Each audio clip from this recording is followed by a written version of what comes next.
আমি কিন্তু ভাবতেও পারিনি আপনি আবার আসবেন। কেন? সেদিন যা রাগ করে চলে গেলেন, তাই মনে মনে ভাবছিলাম আবার কি ছুতো দিয়ে আপনাকে ডেকে পাঠাই। রাগ কিন্তু আপনিও কম করেননি। আমার খুব রাগ হয় বটে, তবে বেশিক্ষণ থাকে না। দেখুন আমার এখন একদম রাগ নেই।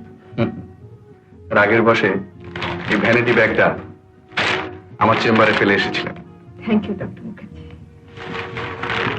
আচ্ছা ভাবুন তো, অতগুলো টাকা শুদ্ধ ব্যাগটা হারিয়ে গেলে ক্ষতিপূরণ করতে পারতাম না।